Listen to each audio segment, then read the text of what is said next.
This program sponsored by Marwadi University, Rajkot, Gujarat. Join Global Campus for a 360-degree education.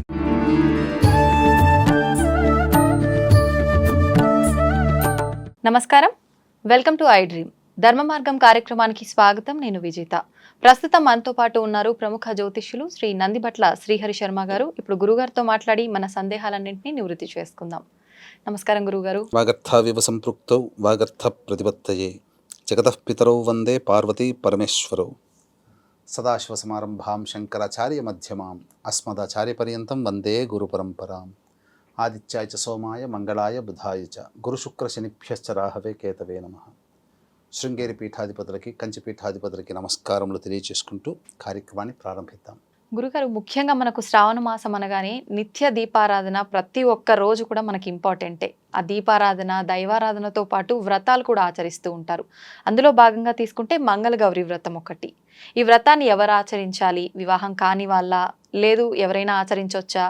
కొంతమంది చెప్తూ ఉంటారు వివాహమైన కొత్తల్లోనే ఈ వ్రతం చేసుకోవాలి అని చెప్పి. అసలు ఈ వ్రతం ఎందుకు చేయాలి? వ్రతం చేయాలంటే ఎటువంటి నియమాలు పాటించాలి? ఇవన్నీ కూడా తెలియజేయండి గురుగారు. మీరు అన్నట్టుగా చాలా సంవత్సరాలుగా మనం చూసుకున్నట్లయితే శ్రావణ మాసం అనేటువంటిది చాలా గొప్పదైనటువంటి మాసం అమ్మ. అందున ఈ మాసం ప్రతిరోజు ప్రతి వారం కూడా ఒక పుణ్యమైనటువంటిది. అయితే మంగళవారం రోజున శ్రావణ మంగళ గౌరీ వ్రతం అనేటువంటిది ఆచరిస్తారు. ఓకే. అంటే ఇది చేయాల్సినటువంటి వాళ్ళు వివాహమైనటువంటి తొలినాళ్ళల్లో చేయాలి. వివాహం అయిపోతుంది కదా మొదటి సంవత్సరం, మళ్ళీ ఆ వివాహమైన మొదటి సంవత్సరం పూర్తయ్యే లోపల శ్రావణ మాసం అంటూ ఒకటి వస్తుంది కదా, అప్పుడు కొత్త కోడలు ఈ యొక్క కార్యక్రమాన్ని, వ్రతాన్ని ఆచరించాలి. ఎందుకనంటే భర్త యొక్క ఆయుష్ అనేటువంటిది ఇందులో 5వ తనము గట్టిపడుతుంది అనేటువంటి యొక్క ఉద్దేశ్యము. పూర్వము ద్రౌపది అడిగింది, వివాహం చేసుకున్న తర్వాత భవిష్యత్తులో యుద్ధములు అనేటువంటి రావచ్చు, నా భర్తలకి ఆరోగ్యాలు సరిగ్గా ఇబ్బందులు పెట్టవచ్చు, నా భర్తలందరూ కూడా దీర్ఘాయుష్మంతులు కావాలంటే ఏం చేయాలన్నయ్య అని చెప్పి కృష్ణుని అడిగితే కృష్ణుడు ఉపదేశించింది ఈ శ్రావణ మంగళ గౌరీ వ్రతాన్ని. అలాగే త్రిపురాసుర సంహారంలో ఈ యొక్క అమ్మవారు, ఈ అమ్మవారిని ఆరాధించినటువంటి ఈశ్వరుడు వల్ల ఈశ్వరుడు జయించాడు త్రిపురాసుర సంహారంలో. అలాగే హలాహలము జనించినప్పుడు ఈ అమ్మవారి ప్రభావం వల్లనే అమ్మవారికి మృత్యుంజయమైనటువంటి భర్త లభించాడు. అంటే మృత్యుంజయత్వం కలిగింది పరమేశ్వరుడికి, కంఠంలోనే దాచుకున్నాడు గరళాన్ని. ఈ యొక్క అమ్మవారిని ఆరాధించినటువంటి సుబ్రహ్మణ్యుడే గణనాయకుడు, అంటే సేనాధిపతి అయ్యాడు. కాబట్టి మంగళగౌరీ వ్రతం అనేటువంటిది ముఖ్యముగా వివాహమైన స్త్రీలు చేస్తారు. అయితే ఇది 5 సంవత్సరములో పాటించాల్సినటువంటి నియమం ఇది. కాబట్టి ఖచ్చితంగా దీని నియమాన్ని పాటించాలి. దీనివల్ల ఆ భర్తకి ఎటువంటి గండములు ఉన్నా కూడా తొలగిపోతాయి. అయితే దీన్ని పాటించేటప్పుడు విధిగా అన్ని మంగళవారాల పాటు ఈ యొక్క వ్రత విధానాన్ని అనుసరించి, అంటే శ్రావణ మాసం మొత్తం ఎన్ని వారాలు వచ్చినా అన్ని మంగళవారాలు చేయాల్సిందే. చేసిన తరువాత మొదటి సంవత్సరంలో అయితే 5 ముత్తైదువులకి సాయంకాలం పూట వెళ్ళి ఆ యొక్క నానబెట్టినటువంటి శనగలు, అరటి పండ్లు, తాంబూలము ఇచ్చి, కాటుక ఇచ్చి, పండ్లు ఇచ్చి, ఆ ముత్తైదుకి పసుపు పారాన్ని రాసి ఆశీర్వచనం తీసుకొని రావాలి. మొదటి సంవత్సరం 5. కాటుక కూడా ఇస్తారా? మంగళగౌరి వ్రతంలో కథ చదువుకుంటూ కాటికను పడుతుంది ఆ యొక్క ఇల్లాలు. రెండవ సంవత్సరం రెట్టింపు చేసుకోవాలి, 10 మందికి ఇవ్వాలి. 3వ సంవత్సరం రెట్టింపు 15 మంది. 4వ సంవత్సరం 20. 5వ సంవత్సరం 25 మంది సువాసినులకి ఈ యొక్క సాయంత్రం పూట వాయనం ఇవ్వాలి. అంటే మొదటి వారం ఒక్క వారం ఇస్తే సరిపోతుందా గురుగారు? ప్రతి వారం ఇవ్వాలి. మొదటి సంవత్సరం ప్రతి వారము 5 ముత్తైదులకి సాయంత్రం పూట ఇవ్వాలి, వ్రత విధానాన్ని అనుసరించి. 2వ సంవత్సరం 10 మందికి, 3 15, 4 20, 5 25 అయిన తర్వాత వివాహం చేసుకోబోయే కన్యకి సుమంగళిగా ఉండాలనే ఉద్దేశంతో ఆ యొక్క కన్యకి మన పుస్తెల తాడులో ఉంటుంది కదమ్మా, ఆ పుస్తెల తాడు అనగా ఈ సంబంధించినటువంటి ఆడవాళ్ళకి మనకు బంధనం చేస్తారు కదా, ఆ విధంగా మాంగళ్యం బంగారంతో చేసిన మాంగళ్యం, తర్వాత 2 జతల అరిసెలు ఒక గిన్నెలో పెట్టి దానికి మూత పెట్టి ఆ యొక్క మాంగళ్యము వస్త్రములతో సహా గాజులు ఇవన్నీ కూడా పెళ్లి చేసుకోబోయే కన్యకి ఇచ్చి ఆ వాయనాన్ని ఆ యొక్క వ్రతాన్ని పూర్తి చేయాలి.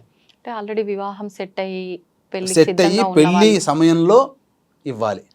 పెళ్లి జరుగుతుంటుంది కదా, అమ్మవారు పెళ్లి ఆ కన్య వివాహం చేసుకునే సందర్భంలో గౌరీ పూజ చేస్తుందా, అక్కడ గౌరీ పూజ చేస్తున్నటువంటి కన్యకి ఇచ్చేయాలి. ఇచ్చి వాయనం సమాప్తం చేసుకోవాలి. అంటే వ్రత విధానం ఆ విధంగా సంపూర్ణమవుతుంది. మరి అలాంటి కన్య మనకు దొరకని పక్షంలో వివాహం ఎప్పుడైనా కానీ ఎక్కడైనా కానీ వివాహం జరుగుతున్నప్పుడు మన ఇంట్లో బంధువులు ఉంటారు కదా, వివాహం జరుగుతుంది కదా, ఉద్యాపన చేయడం 5వ సంవత్సరంలో ఉద్యాపన చేయాలి. ఆఖరిసారిగా చేయాలి అది. ఇక ప్రధానంగా చూసుకుంటే ఇది చాలా గొప్పదైనటువంటిదమ్మా. దీనివల్ల భర్తకి ఎటువంటి అపమృత్యు భయ దోషములు ఉన్నా తొలగిపోతాయి. ఇక చాలా మందికి వచ్చేటువంటి సందేహము, ఈ యొక్క శ్రావణ మాసంలో మొదట్లో మేము పట్టుకున్నాం, మాకు తెలియలేదు, మరి 2వ సంవత్సరంలో పట్టుకోవచ్చా అని అడుగుతారు. కానీ 2వ సంవత్సరంలో పట్టుకోకూడదు. మొదటి సంవత్సరం వివాహమైన మొదటి సంవత్సరంలో చేసుకోలేకపోతే 3వ సంవత్సరంలో 2 నుండి 3 అడుగుతున్న సందర్భంలో చేసుకోవచ్చు. అక్కడ నుంచి మళ్ళీ 5 సంవత్సరాలు పట్టాలి. మా ఒక్కసారి పట్టిన తర్వాత విడవకూడదు.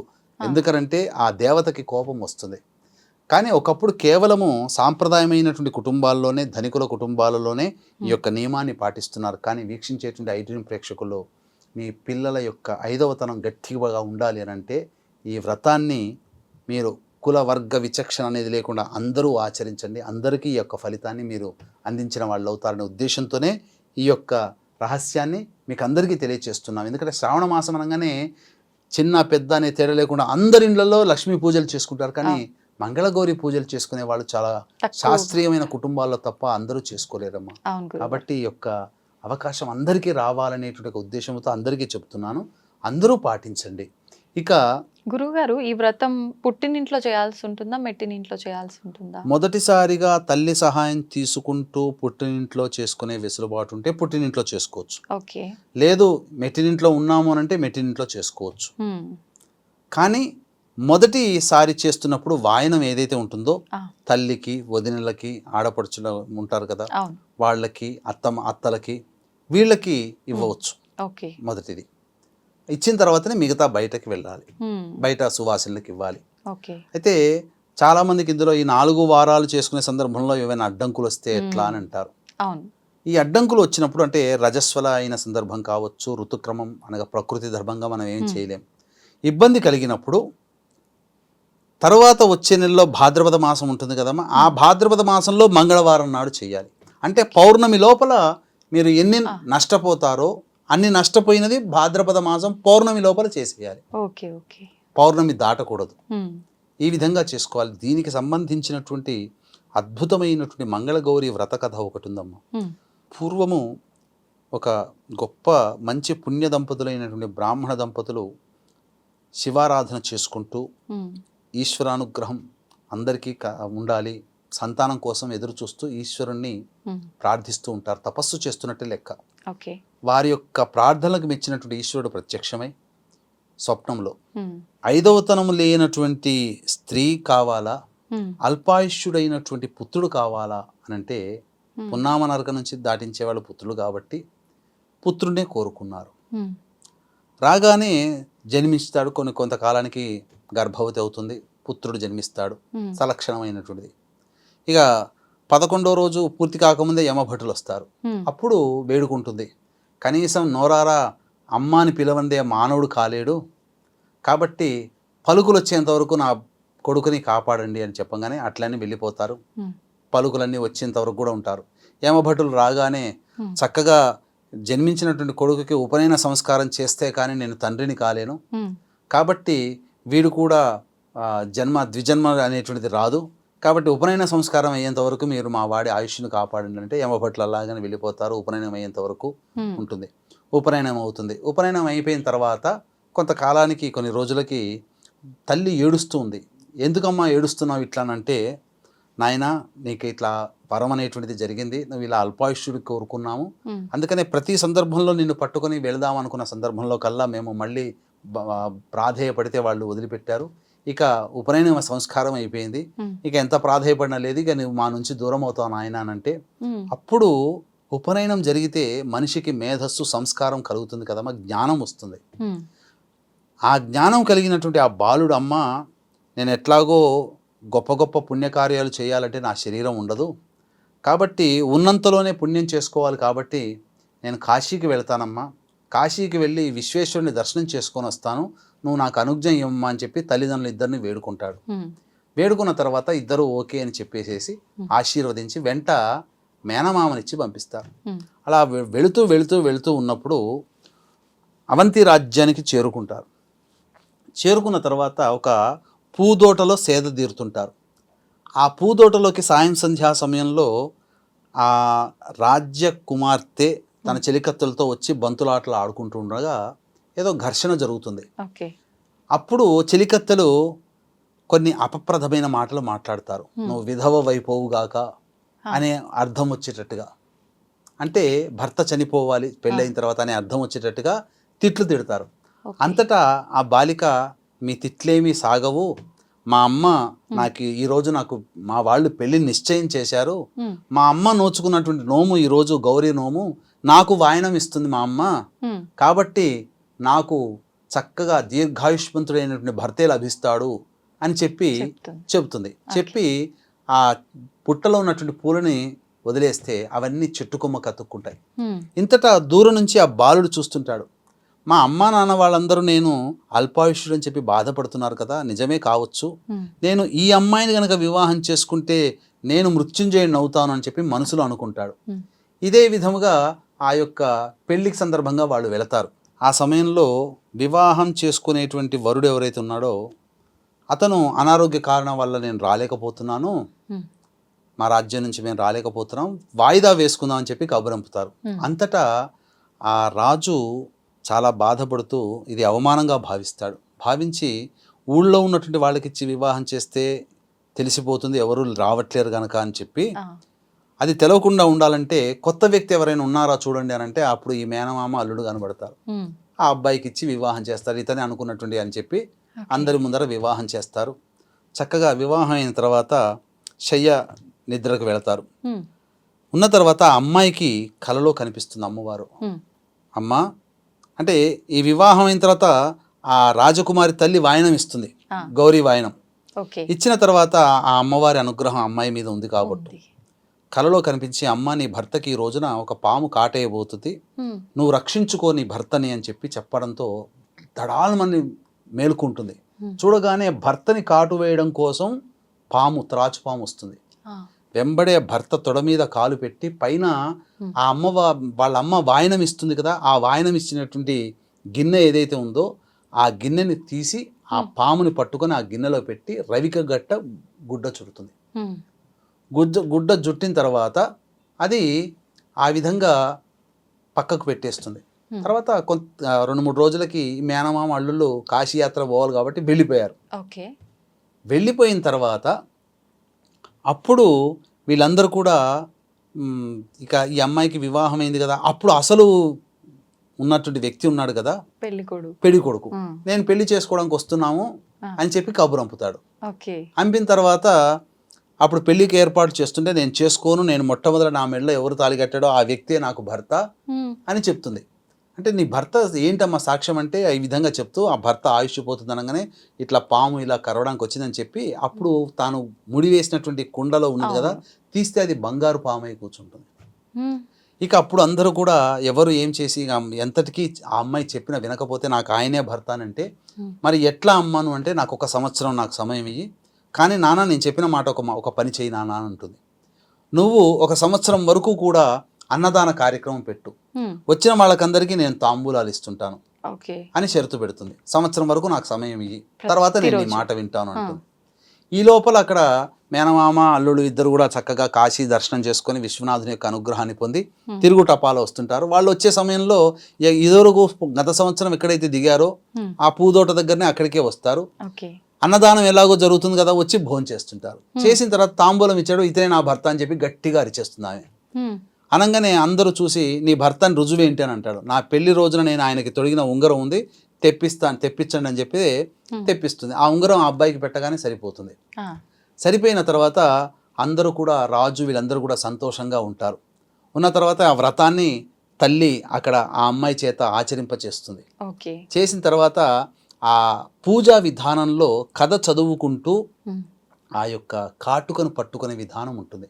కత్తితో కానీ చెంచాతో కానీ ఏదన్నా ఒక విధంగా ఆ కాటుకని చక్కగా తీసి భరిణిలో పెట్టి ఆ తండ్రి ఏం చేస్తాడంటే ఆ అమ్మాయికి సారెలు ఇవన్నీ పెట్టి పంపిస్తారు కదా పెళ్ళైన తర్వాత, భాండాగారాలు వస్తువులతో సహా. ఆ విధంగా అత్తగారింటికి పంపుతారు. పంపిన తర్వాత ఈ లోపల అక్కడ ఏమైపోతుంది, ఆ పిల్లవాడి తల్లిదండ్రులు ఆ కొడుకు రావట్లేడే అని చెప్పి బాధపడుతూ ఏడుస్తూ ఏడుస్తూ చివరికి కళ్ళు పోగొట్టుకుంటారు. ఇద్దరు కూడా కళ్ళు పోతాయి వారికి. ఆ యొక్క కొడుకు యొక్క రావట్లేడనే బాధ, కొడుకు లేడేమో అనే బాధ. ఇంతటా ఊరి వాళ్ళందరూ కూడా నీ కొడుకు ఎవరో అమ్మాయిని వివాహం చేసుకున్నాడు, కోలాహలంగా మంది మార్బలంతో వస్తున్నాడంగానే వీళ్ళందరూ వెటకారం చేస్తున్నారేమో అనుకుంటుంటారు. అంతటా ఆ విధంగా కోడలు ఇంటికి రాగానే వాళ్ళ యొక్క స్థితిని చూసి తన వెంట తెచ్చుకున్నటువంటి భరిణిలో ఉన్నటువంటి కాటికని వాళ్ళ కళ్ళకు పెడుతుంది. వెంబడే వాళ్ళకి తిరిగి చూపు వస్తుంది. తర్వాత అప్పుడు అందరూ కూడా ఆనందభరితులవుతారు. నీ భర్త చచ్చిపోతాడని చెప్పేసి నీ వరం ఉంది కదా, ఇదంతా ఎలా దాటగలిగావు అని చెప్పి ఆ ఊళ్ళో వాళ్ళందరూ అడుగుతారు. అడిగితే మా అమ్మగారు చేసినటువంటి యొక్క మంగళగౌరి వ్రతం ఉంది, ఆ విధంగా నేను చేసుకున్నాను కాబట్టి ఆ మంగళగౌరి యొక్క అనుగ్రహం వల్ల నా భర్తకి చిరంజీవుడు అయ్యాడు అని చెప్పగానే ఇక అందరూ కూడా చక్కగా ఆ ఇంట్లో ఆ ఊర్లో వాళ్ళందరూ వాడల్లా ఈ అమ్మవారి యొక్క అనుగ్రహం కోసం మంగళగౌరి వ్రతాన్ని ఆ రోజు నుంచి ప్రతి పెళ్ళైన తొలినాళ్లలో ఆ నూతన వధువు మొదటి సంవత్సరం శ్రావణ మాసంలో చేసుకునే ఆచారం ప్రారంభమైంది. కాబట్టి వరలక్ష్మి వ్రత విధానంలో చారుమతి అయితే ఏ విధంగానైతే చేసుకున్నది వ్రతం, దానివల్ల ధనకనక వస్తు వాహనాలని చెప్పి ఎంత గొప్పగా ప్రజాదరణ పొందిన వ్రతమో అంతే ప్రజాదరణ పొందగలిగినటువంటి వ్రతం ఇది. కాకపోతే ఇప్పటి వరకు కూడా శాస్త్రీయపరమైనటువంటి కుటుంబాలలో, ధనికుల కుటుంబాలలో చేసుకునే ఆచారము ఇప్పుడు అందరికీ లభించాలనేటువంటి సదుద్దేశంతో ఈ ఆచారాన్ని మీకు కూడా చెబుతున్నాను. కాబట్టి చక్కగా ఆచరించండి. కొత్తగా పెళ్ళైనటువంటి మీ అమ్మాయి యొక్క 5వ తరం గట్టిపడుతుంది. దీర్ఘాయుష్మంతుడైనటువంటి భర్తతో చిరకాలం మీ అమ్మాయి ఆదర్శ దాంపత్యం చేస్తుంది. కాబట్టి వ్రతాన్ని మీ అమ్మాయి చేత ఆచరింపచేయండి. అవకాశం ఉంటే పుస్తకాల షాపుల్లో మంగళగౌరి వ్రతం ఏ విధంగా చేసుకోవాలని చెబుతుంది. ఆ విధంగా వ్రతాన్ని అనుసరించి చేయండి. చాలా గొప్పదైనటువంటి వ్రతం అండి. ఎంతోమంది ఈ యొక్క వ్రతాన్ని ఆచరించి భర్తలందరూ కూడా ఆయుష్మంతులయ్యారు. కాబట్టి ఇంట్లోని వాళ్ళందరూ కూడా ఈ యొక్క వ్రతాన్ని చేసుకోవడానికి ఆడవాళ్ళకి వెసులుబాటు కల్పించి వారికి సహాయ సహకారాలు అందించినట్లయితే మీ ఇంట నిండైనటువంటి సంసారము మీ ఇంట్లో ఉంటుందని చెప్పడంలో ఏమాత్రం సందేహం లేదు. అలాగే ఈ యొక్క నెలలో 17వ తారీఖు రోజున అలాగే 31వ తారీఖు రోజున శని త్రయోదశులు అనేటువంటివి వస్తున్నాయి. శని త్రయోదశి సందర్భంగా వృషభ మిథున కర్కాటక సింహతుల వృశ్చిక మకర కుంభమీన రాశుల్లో జన్మించిన వారికి శనిదోష పరిహారార్థమై శనిదోష నివారణ హోమాదులన్నింటిని జరిపిస్తడం జరుగుతుంది. Per head 1500. 2 జరిపించుకున్నట్టయితే మీకు 2టికి నమోదు చేసుకోవచ్చు. అవకాశం ఉన్న కార్యక్రమ తదనంతరం కాంటాక్ట్ చేసి పూర్తి వివరాలు తెలుసుకోవచ్చు. సంతోషం గురుగారు. మీరు చెప్పినట్టుగా చాలా వరకు శ్రావణ మాసం అనగానే వరలక్ష్మి వ్రతం ఎక్కువగా ఆచరిస్తుంటారు, కానీ మంగళగౌరి వ్రతం అనేసరికి చాలా తక్కువ మంది మాత్రమే ఆచరిస్తూ ఉంటారు. అందులో ప్రతి వారము 5 సంవత్సరాల పాటు అనేసరికి వీలవుతుందో లేదో, ఎలా ఉంటుందో ఇలాంటి సందేహం వల్ల కూడా ఆగిపోయే వాళ్ళు ఉంటారు. అలా కాకుండా భర్త ఆయుష్ బాగుండాలి అని అంటే ఈ వ్రతం ఆచరించుకుంటే చాలా బాగుంటుంది. చాలా మంచిదమ్మా. ద్రౌపది ఆచరించి అజేయులైనటువంటి పాండవులు పొందారు. ఇంకా చెప్పాలంటే ప్రేక్షకులకు చెప్పాలంటే నా వివాహం అయిన తర్వాత మా ఆవిడ కూడా 5 సంవత్సరాలు ఆచరించిందమ్మా. అదృష్టవశాత్తు 5వ సంవత్సరంలో వాళ్ళ బంధువుల అమ్మాయి వివాహం అవుతుంటే ఆ వివాహం అయ్యే అమ్మాయికి మంగళసూత్ర ధారణ అవన్నీ ఉద్యాపనలో భాగంగా వస్త్రములు, గాజులు, రవిక పట్ట, అలాగే పట్టు చీర ఇవన్నీ కూడా ఇచ్చి వాయనం ఇచ్చి వ్రత సమాప్తి చేసుకుంది. ఈ విధంగా వ్రత సమాప్తి మాత్రం ఖచ్చితంగా నియమాన్ని పాటించాలి. ఈ విధంగా చేసుకున్న వాళ్ళకి చిరంజీవి కలిగినటువంటి భర్త ఉంటాడు, అందులో సందేహమే లేదు. సాక్షాత్తు పార్వతీదేవి ద్వాపర యుగంలో ఎప్పుడుదో కాదు, సాక్షాత్తు ద్రౌపది ఆచరించింది కదా. కాబట్టి ద్రౌపది మనకు ప్రత్యక్ష సాక్షి. కాబట్టి అందరూ ఆచరించి అజేయుడైనటువంటి భర్తని పొందుతారు అని చెప్పడంలో ఏమాత్రం సందేహం లేదు. ధన్యవాదాలు గురుగారు. సర్వం శ్రీ ఉమామహేశ్వర పరబ్రహ్మార్పణమస్తు.